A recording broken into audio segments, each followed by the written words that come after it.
Hi, this is Pete with BIMsmith. Let's take a look at some of Revit's built-in features when it comes to creating more advanced wall types.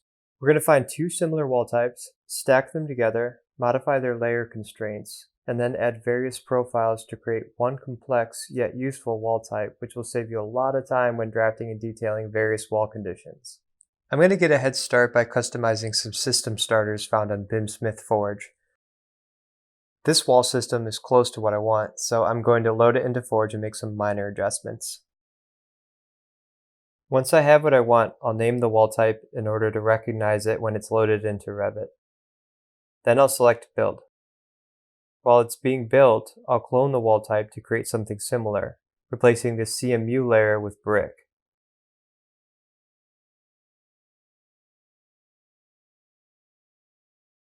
Now that I have two similar wall types, I'll download them, extract each zip file, and load them into Revit.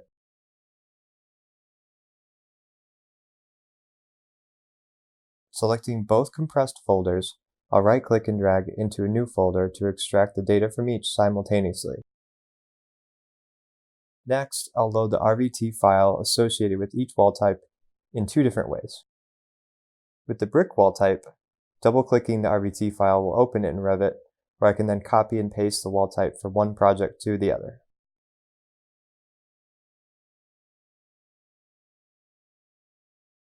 With the CMU wall type, I'll transfer the wall type from the downloaded RVT into my project using the Transfer Project Standards tool found within the Manage tab in Revit. Both ways achieve the same thing.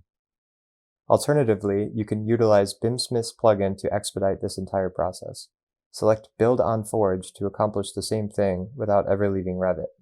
Now let's search in the project browser and view the wall types we just created.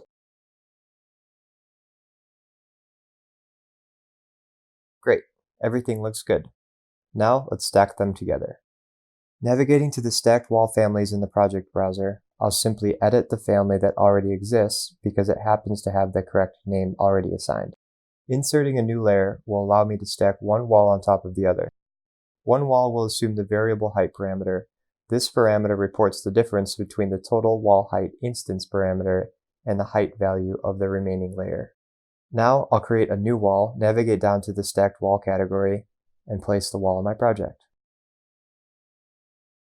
Changing the wall's location line parameter to core face interior allows me to draw the wall based on the location of the stud in the wall assembly.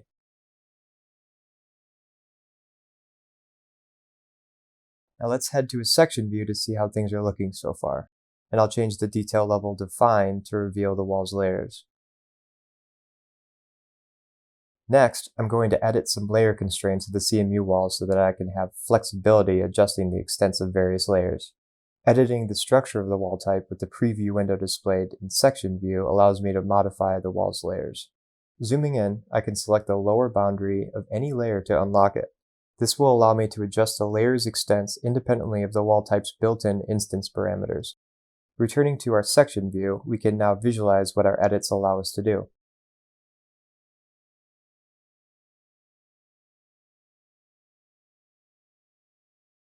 As this is an instance parametric adjustment rather than a type, I will use the Match Type Properties command to apply this adjustment to adjacent walls.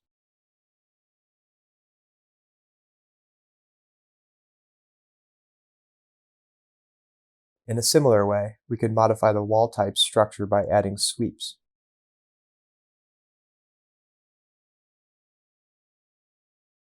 In this example, let's add a sill to the CMU wall type and adjust its parameters. Play around with each parameter to better understand its functionality.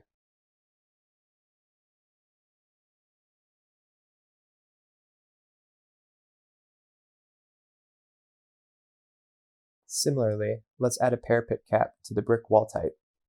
I'm using out-of-the-box profiles in this video to create these sweeps, but you can use any custom profile as long as it's already loaded into your project.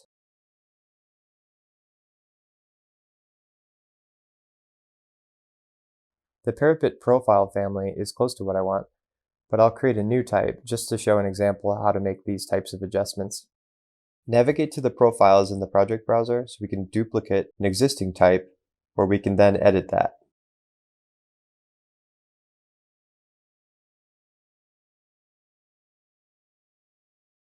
I'll carve off an inch from the depth of the parapet profile and assign it to the structure of my brick wall type.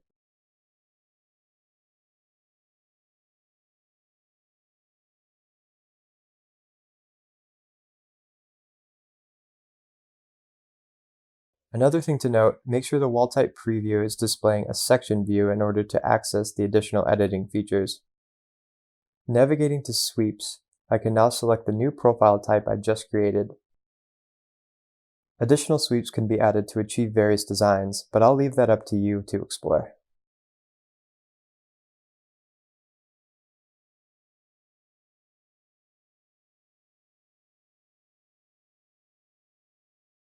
And there you go, a brief overview on how to create complex wall types to save you time when you design. Thanks for watching.